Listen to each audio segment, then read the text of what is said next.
right now we're in a time where a lot of creators think YouTube is a very sustainable platform and I want to be a YouTuber, so let me be rich and famous on YouTube. When I started in 2010, that was not a thing. You know, I was the last person to catch on to YouTube. All my friends were watching this thing and I was like, what are you guys wasting your time with on this video platform thing? It's gonna disappear.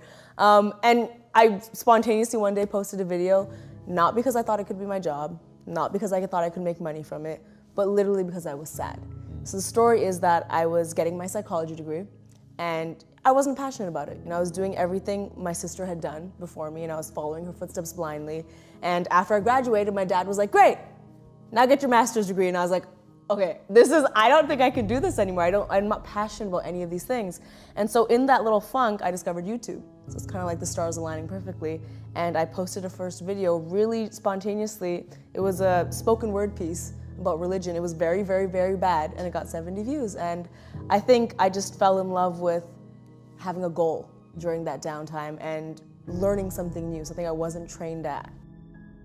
I reflect back in my life and I think about all the times I really became a better person or a smarter person. It's because of something that was very hurtful or painful or an unpleasant experience. And we're all gonna get heartbroken over and over again. We're all gonna deal with failures all over again, but it's how we think about those moments in that moment. Allow myself to be upset when I'm heartbroken, allow myself to feel failure, but not be down in the dumps about it for too long. Not be like, oh, well, I'm worthless, or oh, well, this is just how it's meant to be and the world's against me. Getting hurt efficiently means we're hurt. How can we efficiently learn a lesson in this moment? What could I have done differently? What could I have expected differently? How could I have reacted differently? So that the next time you will be heartbroken, which you will be, it's inevitable, you're better equipped to deal with it. I think I learned how to be happy because I know what unhappiness felt like.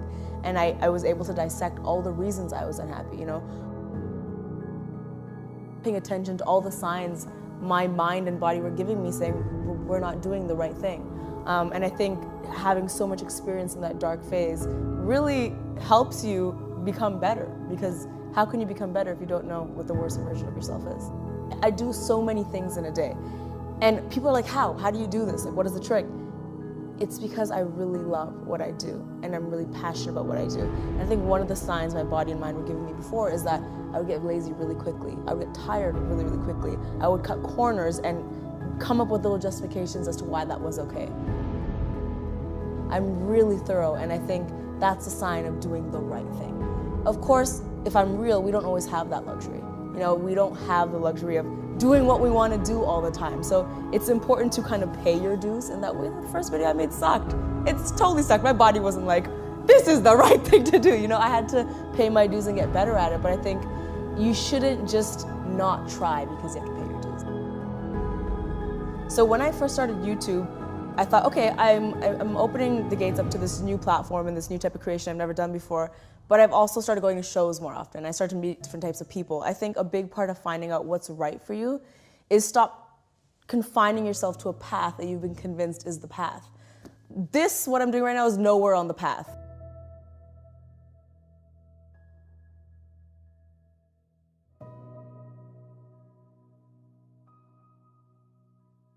There's so much out there that you don't even know exists. And I'm a testament to that. I make videos on the internet. Ask my mom if she thought that could have been a job when she was growing up. You know, so I think it's all about just really getting out there and seeing what's available. There's some mornings when I wake up and I'm like, I don't even care how tired I am. I'm so excited about this day.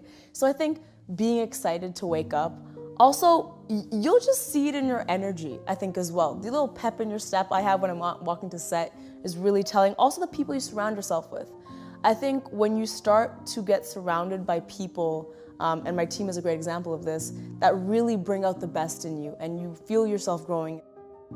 This entire career path has been everything but comfortable. No part of it's comfortable. So even on the days when I come home and I think, that was horrible, that audition was horrible, I can literally feel part of me evolving as like, okay, but you did it and now you know for the next one what to do. You'll know what to expect for the next one. And those scary things are all signs that you're doing the right thing because you're growing.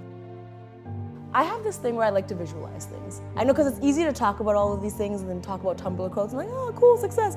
But when you're actually down to it, it's hard. It's hard walking into an audition, for an example, and then doing really badly and going home and thinking, like, oh, well, I stepped out of my comfort zone, so I should be happy. That's not a practical thing that's gonna happen. You're gonna go home, you're gonna be sad, you're gonna eat the ice cream. This is me, this is the goal. There is nothing in between there. I need to create what is in between there. Whether I do really well or really bad, that's gonna be a step. And I think visualizing every failure as a little stone towards where you need to go is really helpful. The reason I'm so big on ownership is because I'm obsessed with efficiency. And I just feel like it's so much more efficient to take ownership for things than to not. Because if you don't take ownership for something, who's gonna fix it?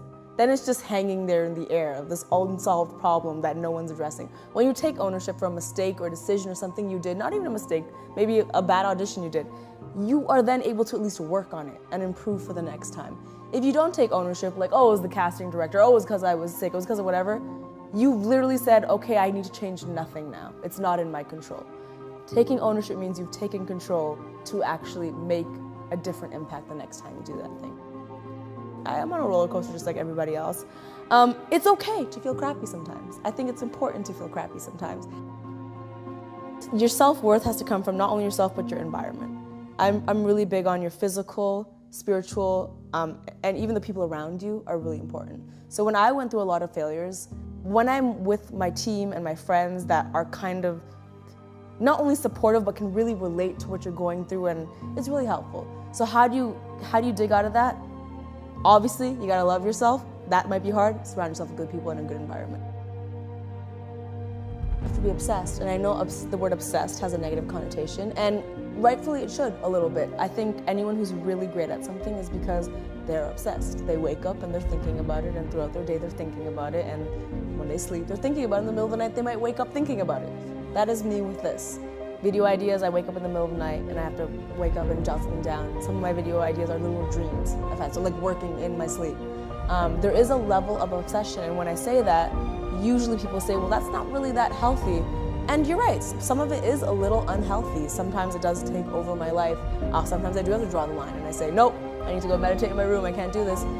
But I don't know of a single successful person that didn't, for at least a little period of time, have that obsession. But I'm very scientific with things. I'm very, like, when I write down my thoughts, I will literally dissect them, figure out what problems they are, come up with solutions, and then write down the solution. So I'm very mechanical. I do believe that humans, we are complex, we have feelings, we have emotions, but I do think when we strip all of that away, there are very easy solutions to a lot of our problems that we make complicated. You want to achieve something at such a level, like, it costs a price, because I do fear right now, with all the cute Tumblr quotes and all the, the idea that you're special and you're worth it. Everyone's special and you are worth it, but you need to work for it. Like, it's not gonna, a Tumblr quote of you believing in yourself is not gonna get you success. So I also do fear that the opposite of that is letting kids know, like, yeah, get your sleep and get this and just believe in yourself and you're special and you'll get it done. Like, is that really gonna get them success though? It's that in combination with a lot of hard work. My obsession has given me great purpose. I know what it feels like to wake up and just aimlessly be like, guess I'm gonna go through the motions of my day, and maybe I'll talk to this person, I'll eat these Fruit Loops, cool, I'll do whatever I need to do. Waking up with my obsession is honestly exciting. I get to wake up and I get to make rules and break rules. When you have an obsession, no matter what industry you're in, you get into that mindset where you're like, what else could I do to innovate this? What could I do differently? What could I do that's never been done before? So every day you really feel like you're adding value to the world and adding value to the people around you. That's the beautiful part of obsession. My obsession has led me to 13 million subscribers that watch me and also gain inspiration from what I do. And I'm hoping the people that surround me every day are also inspired by some of the stuff we do. So it's the chain reaction you cause. That purpose, and you give other people purpose, and now they're gonna give someone else purpose. You lose a little sleep, but look at the result. It's a small cost to pay, I feel. And I love sleep. There's gonna be days, like on tour is a prime example. There's days where I get 2, and I wake up and I'm like, let's go, let's do the thing. It's a small cost to pay sometimes for a big result. Encouraging the hustle. It's like I'm doing all this funny stuff. It's not, a 10-minute video doesn't take 10 minutes. It takes a village and it takes a lot of time. I'm not shy to let people know how much work this takes. I think that's what makes what I do so special. Because back in the day, traditional, for lack of a better word, celebrities, they were perfect. They were always on and always flawless. I would like to show people a person who works really tired, works really long hours, gets really tired, gets pimples, and like that's what it takes to do what I'm doing. You know, it's not just that I show up and everything's glamorous and then I reap all the benefits. That's not what it is. That's not what it is for anybody, but it's not. It's a lot of work. So if you're watching this and you're like, let me dissect this interview, like what are the tips and tricks? There's no tips and tricks, there's just a lot of work. It's a lot of work. It's a lot of focused work, and that's the biggest message I can drive home, is that of course there's practices and things you can do, but you need to stop making excuses, you need to put your head down, and you need to make a plan, and then you need to execute the plan. Be that anything we do, any action we make, I believe we have many layers as to why we made that decision. At the top is like, oh, I made this decision, what I tell everybody else of why I made that decision. The second layer is what I tell myself. You need to be in tune with yourself if you want to be successful. I mean, the world, it gets really uncomfortable, success gets really uncomfortable sometimes, it's a lot of stress, it's a lot of pressure. If you're not truly in tune with your biggest teammate, which is yourself, there's no way you can succeed. You need to know yourself really well.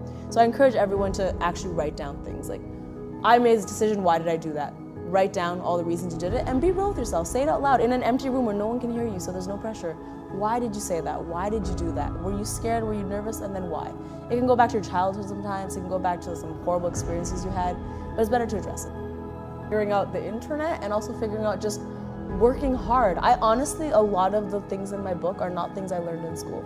You know, there of course there's classes, there's biology, there's English, all that. There should be a class that's just about work ethic, how to work well, what it means, and also how to work differently. Not everyone learns in the way school is structured. That's something that really drove me crazy at the end of my university career, was I can't learn through sitting in this lecture for 3 hours with this professor that's just talking to me.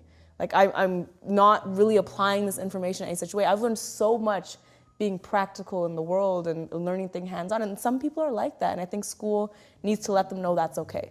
Because a lot of kids leave school thinking, I didn't learn how everyone else learned, so I must be dumb. No, you just might need to learn a different way.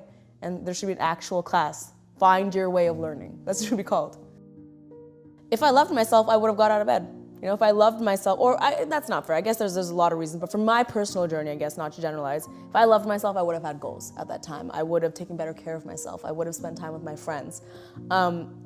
My change came with not only within, but how I was treating myself outside, like I mentioned. So I stopped putting myself in a dark room. I started opening the curtains. I started to answer my friends' phone calls. I started to talk to people. The first time I ever talked to my parents about anything I was feeling really, really strongly emotionally was when I got out of that depression. Prior to that, for all the years of my life, I'd never had a conversation with my parents that was like, this is what I'm really feeling inside. And so I started to accept that I needed help and I needed to talk to people. I even started dressing differently. I was like, these shoes are fun. I'm gonna wear these shoes. They just make me happy.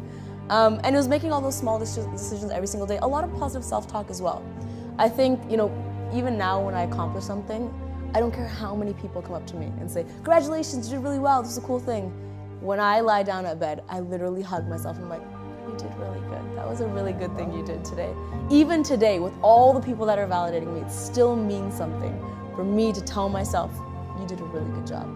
If I'm having a bad day, this is something I've practiced for years, I will talk to myself as well. You know, if I had a really bad meeting, I'll get into my car and I go, that sucked, it's okay. You know what? We're gonna do better next time. And it's just about being your friend. You know, just like how you would talk to another friend, you gotta talk to yourself the same way. And it's a journey. There's no easy solution. There's no like, now I love myself. It's a process, it's a journey, it's gonna be hard as all things are.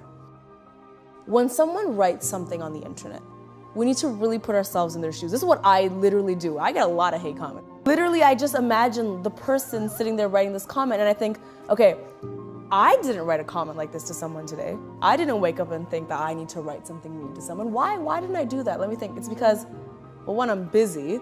I'm happy. That doesn't make me happy. Doing that won't make me happy. And I just don't see the need to do that. So why did this person feel the need to do that? You know, when you have a really, really bad day, you can't control the other driver that cut you off. You can't control whoever was mean to you. You can't control the fact that you missed the elevator. You can't control any of those things. You can only control yourself. So it's about being more proactive. How do you do that? Well, okay, if a driver's gonna cut you off, play some really good music so you're in a good mood. Leave 5 minutes earlier. You know what I mean? If you missed the elevator and you were late, wake up earlier. There's solutions to all those things if you just take control and figure out what's in your control and stop blaming the environment. I think I really want to encourage people to believe that whatever they want to be even if it doesn't exist, is possible. If you're creative, if you mix creativity with hustling hard, any job position, anything you want to become is possible. Show people what your value is, and then they'll pay you for your value. I felt that when I decided to take that year to hustle really hard, that backup plan was always in my mind as something to fall back on. So anytime I would work really hard, I would think, oh, well, if I don't figure this out, I have that backup plan. And if this video stuff doesn't work out, then I won't fail because I have that backup plan. But because I was doing that, I think I wasn't putting the 2,000% effort I needed into things because there was always that safety net there. When I officially decided, no, I am not going to do that. I'm going to do what I set out to do, which was do entertainment, and in this year, I'm going to become successful. I started doing things with so much more effort and relentlessness where you could see the difference in the result. And I know that's really scary, and a lot of parents disagree with me when I say this, but I think it's important. I think, kids need to be given credit. I think if they have a plan A and really, really give it their all and see years and years from now it doesn't go anywhere, they will figure it out. I think kids these days are really smart and they have a lot of options and they have a lot of resources. And the fact that I'm sitting here with the career that I have is a testament to that.